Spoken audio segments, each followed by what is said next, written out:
Hello everyone and welcome. This is Eagle News. I am Rose Papa Angeles in Washington. It's Saturday, June 24, 2023 here in the nation's capital. The week's stories begin with the first ever convention of Filipino-American business leaders in the U.S., where organizations and individuals positively impacting the community were given recognition. Jane Catherine Gregorio reports. Our story brings us to Houston, Texas, where the first ever coalition of Filipino-American Chambers of Commerce Power Up Convention was recently held. This coalition, also known as COFFAC, encompasses a wide network of Filipino-American business leaders and professionals across the United States.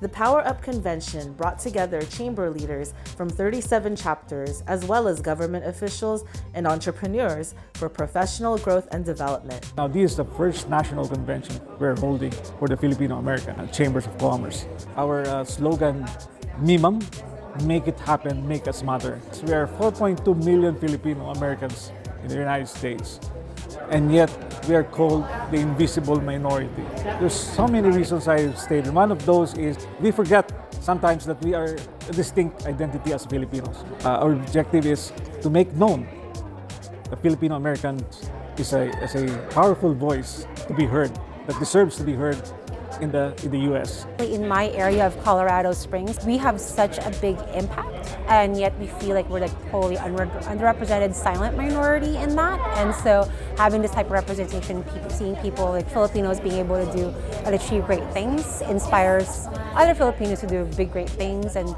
for us to be seen. I was invited as part of the board of directors. I'm also a member of COFFAC. I'm here to be empowered, enlightened, and help others. This conference also recognized Filipino-American individuals and groups for their contributions to society, such as the Felix Y. Manalo Foundation and Iglesia Ni Cristo Executive Minister, Brother Eduardo V. Manalo, for their global humanitarian outreach programs. Humanitarian award is presented to Felix Manalo Foundation, the charitable partner of the Iglesia Ni Cristo, or INC, and Brother Eduardo V. Manalo, Executive Minister. Well, the FYM has been doing a really good job in helping the needy, and I think the recognition of what it has done so far is very timely, very significant. I also would like to thank the Felix Y. Manalo Foundation and other organizations and individuals who extended their support for COFFAC's event and outreach mission. The event also gave Filipino-American business owners and vendors a place to network and showcase their unique products and services while learning from one another. These are all my products, and it will be my biggest dream to help children at the same time. This to be known because it's very Filipino product po. There's nothing like this. So please support the small product. Thank you, COFFAC, for having us here. The two-day event also included professional workshops ranging from business strategies and personal growth, and even included a talk for families with loved ones affected by dementia, led by Dr. Ellen Sampson, Vice President of COFFAC. A dementia diagnosis is not just for one person, and it involves the whole family. That's why I thought about awareness and the right language and approach to care should be discussed or be made aware to the public, because the family is the nucleus of our community. My mother had dementia. That's what she was trying to say in this seminar. With my mom, love her today and see it as a gift, and her as a gift. Every day that I got to be with her, it was a special moment. In Houston, Texas, I'm Jane Catherine Gregorio, Eagle News. We live in extraordinary times. The World Health Organization and the United Nations Children's Fund are hosting the first Global Congress where representatives from 130 countries strategize to end the unethical marketing of breast milk substitutes. Jeff Sanidad tells us more. For 3 days in Geneva, Switzerland, delegates from 130 countries will be discussing and sharing knowledge on how to counter the harmful marketing of formula milk. Countries will share their experiences on the challenges they face in fully implementing the International Code of Marketing of Breast Milk Substitutes. The code, adopted in 1981 by the World Health Assembly, has been repeatedly violated by the formula milk manufacturing companies. World Health Organization says These companies place commercial interest before children's and families' health. World Health Organization's Director of Nutrition and Food Safety, Dr. Francesco Branca, says industries are still expanding to push an ever-increasing range of formula milk products on families. Branca says companies use insidious tactics to access networks and influence choices of families. He says parents have the right to impartial information on infant feeding, which is actively undermined by exploitative industry marketing. During the three-day Congress, countries will develop national work plans to strengthen legislation, monitoring, and enforcement of the code. Jeff Sanidad, Washington, D.C., Eagle News. We live in extraordinary times. In Ontario, Canada, hundreds of thousands of renters are facing what may be considered inevitable across the globe these days, the rising cost of housing. Joshua Santillana reports. How much is it to rent here in Ontario, and how many are actually renting? The Canadian Rental Housing Index has released some key rental housing data this week that shed light into one of the serious issues in the province. According to the index, the average monthly rent and utilities in Ontario is $1,406, and that the province is home to about 1.7 million renters. The Greater Toronto Area shows the biggest spike in rental prices. In Toronto, 40% of the residents spend more than 30% of their income on rent alone. Spending this much on rent is classified as unaffordable, according to housing experts. Across Canada, rental price average hit $2,000 per month last year.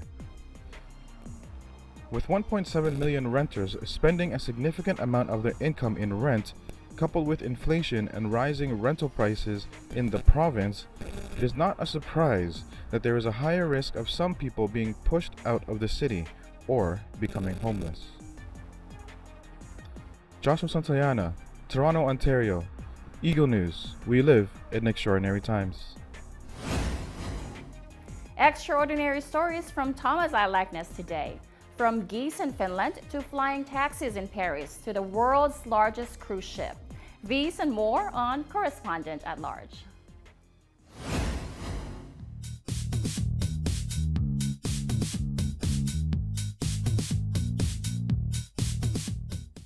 And now news and commentary from around the globe.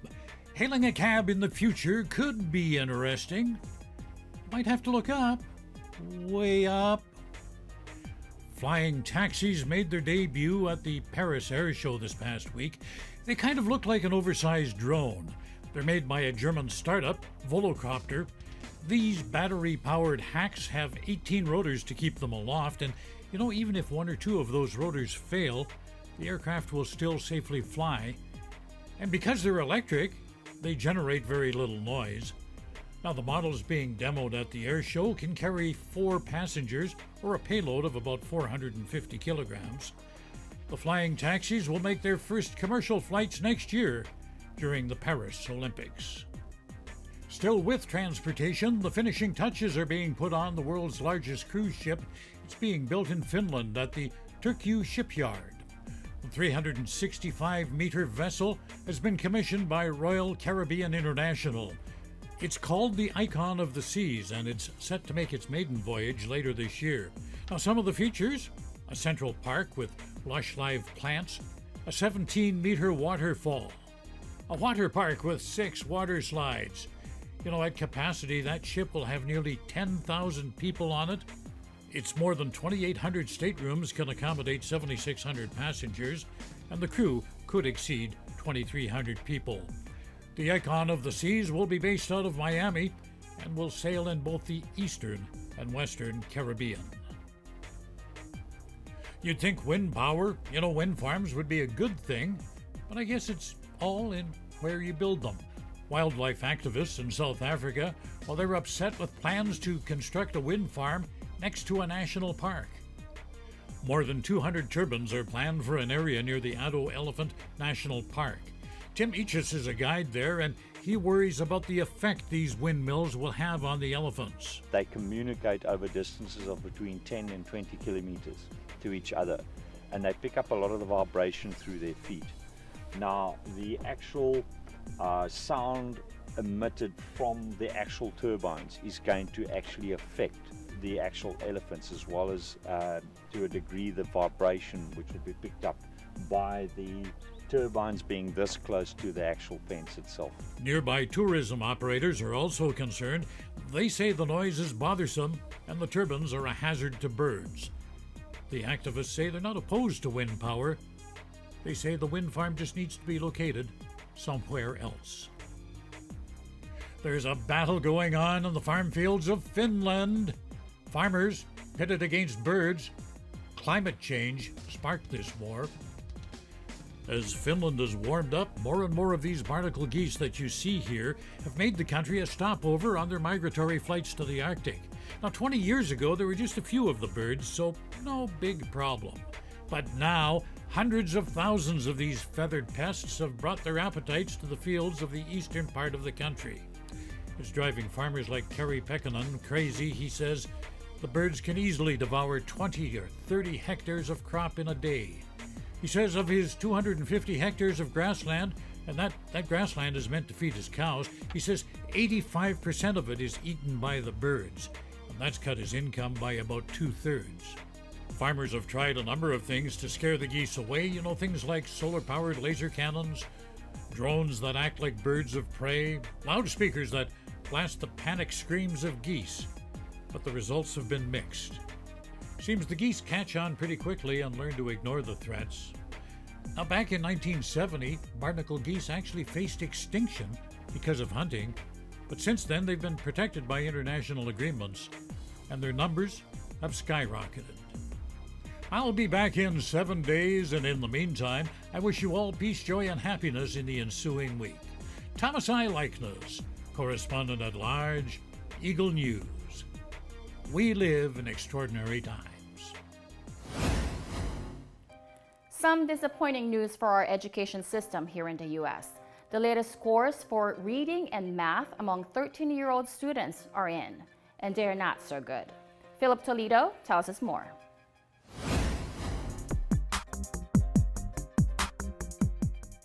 The most recent National Assessment of Educational Progress, or NAEP, long-term scores for 13-year-old students has been released.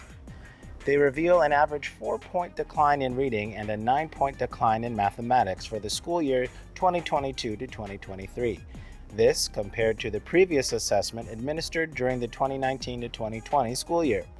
According to the nation's report card, compared to a decade ago, the average scores declined 7 points in reading and 14 points in mathematics. The study sample was of 8,700 13-year-olds. Education Secretary Miguel Cardona says the 11-year decline would not be easy to reverse. It would take years of effort and investment. Cardona, however, mentions the country's commitment to raise the bar for the academic achievement of students in America. He says schools have committed nearly 60% of their American Rescue Plan funds to address lost learning time and accelerate academic recovery. He cites the need to hire more teachers, counselors, and support staff. He also emphasized the importance of tutoring, one-on-one learning support for students, as well as high-quality after-school and summer learning programs. Philip Toledo in Atlanta, Georgia, Eagle News. We live in extraordinary times. It is summertime. Fun activities await our kids and their friends. But one thing we should remember, there's also tick season, and we don't want these disease-carrying parasites to ruin the good times. Let's find out what our neighbors in Pennsylvania are doing to protect themselves from tick bites. Milos has the details.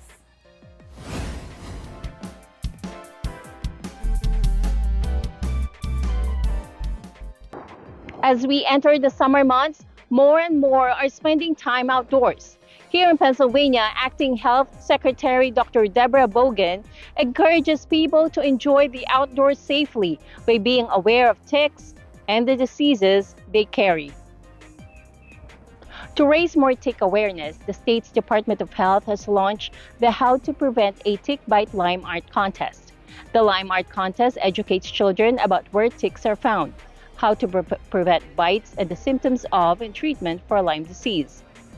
Ticks are usually found in shrubs, weeds, leaf litter, and tall grasses.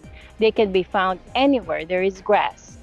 So it is important to take the proper steps to decrease the chances of getting bitten. Pennsylvania typically ranks in the top 5 or 6 states in the country for Lyme disease cases. Milos and Bulan, Swarthmore, Pennsylvania, Eagle News. We live in extraordinary times. To decrease the chances of getting bitten when outside, especially in the woods, cover exposed skin, wear light collars to help detect ticks, and use insect repellent that contains 20% or more DEET. For more tips, visit cdc.gov. And now, speaking of outside, it's barbecue season as well. And there are 2 things that Department of Agriculture wants you to remember to make sure your cookouts are safe. EJ Gonzalez has more.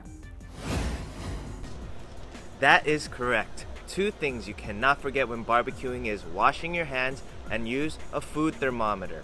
USDA Undersecretary for Food Safety Dr. Emilios Esteban says that a recent consumer behavior studies have shown that individuals don't always properly wash their hands or use a food thermometer. He calls on designated barbecue cooks to show your family and friends that you're a true grill master by cooking food to a safe temperature and washing your hands after handling raw meat and poultry. USDA also presents 4 easy steps to make sure your food is safe to eat. Clean, separate, cook, and chill. Clean your hands, the grill, utensils, plates before they touch the food. Separate raw meat and vegetables by using different cutting boards to avoid cross-contamination. Do not use the same container and utensils for raw and cooked meat. Cook food to a safe minimum internal temperature by using a food thermometer. 145 degrees Fahrenheit for whole cuts of meat and fish, 160 degrees for ground meats, and 165 degrees for poultry. Chill or refrigerate perishable food within 2 hours. EJ Gonzalez, Washington, D.C., Eagle News. We live in interesting times. In the wake of a powerful typhoon in Guam, Filipino-owned Alia's Homestyle Cooking serves up savory dishes and shares stories about the beauty of the island as well as the resilience of the people living there. In Carson, California, Alan and Eva with the report.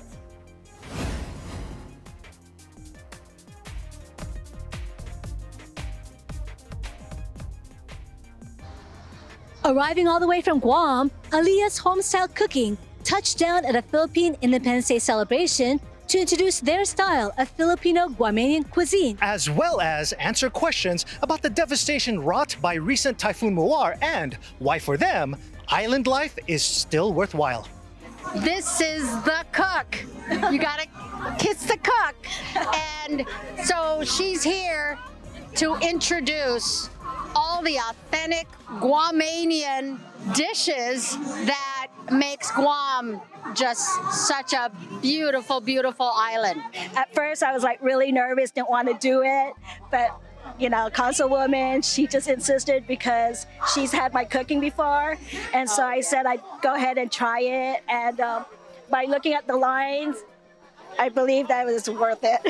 We normally call our food back home fiesta plates, and it consists of red rice, barbecue chicken, shrimp patty, Shanghai lumpia, chicken calaguan, salad, finadeni sauce, which is the absolute must when you eat barbecue. And then we also have fried chicken as well.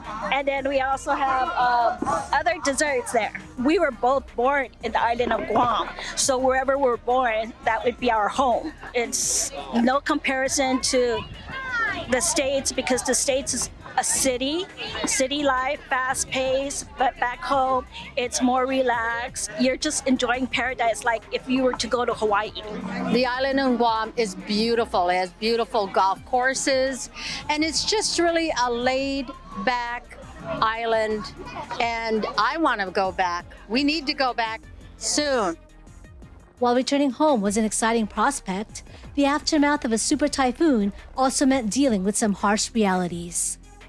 We don't have any power, no water, but we have FEMA, Blue Cross, Red Cross helping the island as well. Look up the island of Guam and you will see different ways that you can give and donate to help the recovery of the island of Guam. And to all my family that's still out there, half a day. When asked if permanent relocation is an alternative, the response we received was a respectful but definite no. Because no matter the weather, for these islanders, Guam remains the place that they call home. Eva and Alan, Carson, California, Eagle News, we live in extraordinary times.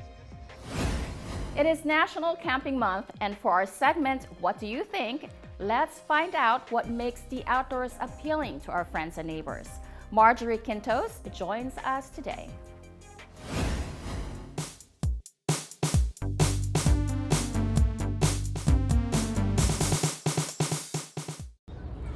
Summer is here, and what better way to reconnect with nature than by camping?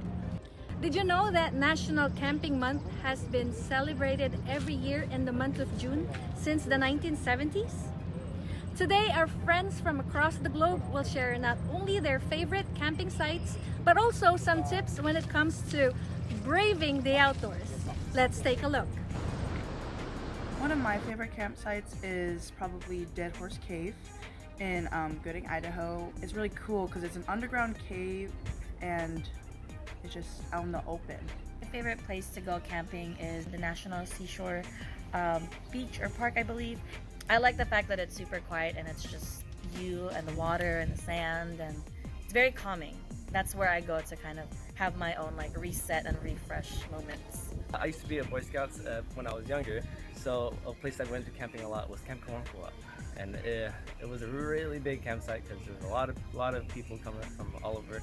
You know, nowadays people kind of get distracted at work, staying indoors. So getting outdoors, getting exercise, it's just a real natural way to get your body moving.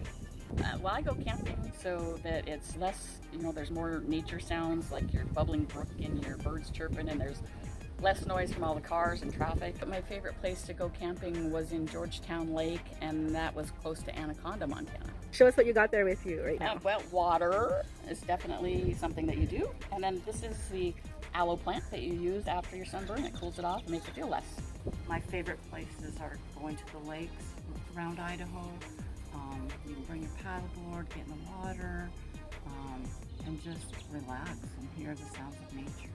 That's my favorite thing to do. One of our favorite camping spots, it's a place called Lake Bob Sandlin. And the reason we like this place is because it's only about an hour and a half away from our home in beautiful East Texas. And so some of the things that you should bring when going camping, a tent, of course, sleeping bags, because sometimes it can get cold at night. Plenty of food, plenty of snacks. You want to bring drinks. You may want to bring charcoal or firewood for cooking. I was Daniel Diekoff. Lived here in Copenhagen all my life. So yeah, here in Copenhagen, a park called Milos Park. It's like a nice little comfy place. Not too crowded. It's kind of like a slice of paradise. It's very unspoiled in a way. Growing up, camping was something that my family and I love to do all the time. And one of my favorite campgrounds is Cherry Stone. This is located in Virginia. There were so many outdoor activities that we did together, like fishing, crabbing, swimming, and catching oysters and clams. My favorite place to go camping, anywhere near the cities so there aren't so many bears. And things I would definitely bring with me camping are a lighter for a campfire and marshmallows. Where do you like to go camping? Outside. Outside? Yeah. And what do you like to bring with you when you go camping? Charmander. Whether with friends, with family, or as a solo adventure, camping is a great way to break from urban life and explore the outdoors. Be it the forest, the beach, or even your own backyard. In Montreal, Canada, I'm Marjorie Quintos for Eagle News. We live in extraordinary times. In New York, at a ceremony co-organized by the Philippine Consulate General and the Mayor's Office of Immigrant Affairs, Filipinos gathered for yet another event in the observance of Independence Day. Joanne Soriano reports. The celebration in honor of the 125th anniversary of Philippine independence continued on Friday with a flag-raising ceremony at the oldest park in New York City. Government officials and members of the Filipino community gathered at Bowling Green in Lower Manhattan for this second annual flag-raising, co-organized by the Philippine Consulate General in New York and the Mayor's Office of Immigrant Affairs. Consul General Sanen Mangalile spoke on behalf of the 85,000 strong in the Filipino community who built their roots here. We consider this flag-raising ceremony in these hallowed grounds as a recognition of the many contributions and achievements of Filipinos to New York City as we hoist both flags of the United States of America and the Philippines. We honor the great city of New York that has made the American dream a reality for many Filipinos. New York City Mayor Eric Adams acknowledged the role Filipinos played in the city and the symbolic gesture of this flag raising. But he said it must also be matched with substance. So your community is so much in the fabric of this city and what we represent. So yes, we're raising the flag. That sounds simple, but don't miss our substance. How do we ensure that in a very substance way that you are at the seat of power, that you are there to speak on behalf of not only all New Yorkers in general, but specifically on the communities that you represent. Recognition was made for Filipino Americans who now have a seat at the table.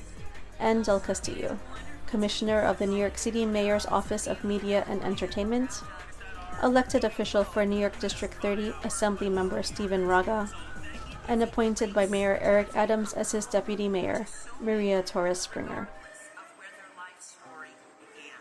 Mayor Adams was presented with a framed charcoal portrait by Ronald Cortez of the mayor wearing a Filipino barong. Joanne Soriano, New York, New York. Eagle News. We live in extraordinary times. And now for the photo of the week.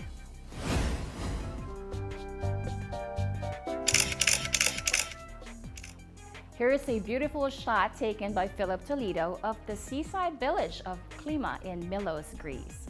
Colorful traditional fisherman houses lie along the scenic Milos Bay. Looks like a great place for a relaxing getaway. Thank you all for joining us again. If there are stories or topics you want us to share with you, just comment below. View, like, share other shows. City Limits with Alan Basayahe. Connected with Dr. David. Take a seat and join us with Anna Kui. Play Date with Mike Hudson and friends. Plus, Journey, Stories of Filipinos Abroad with Kathleen Cruz. Follow us on YouTube, Facebook, and Twitter at Eagle News Live. I am Rose Papa Angeles. We'll live in extraordinary times. Stay happy and healthy, everyone.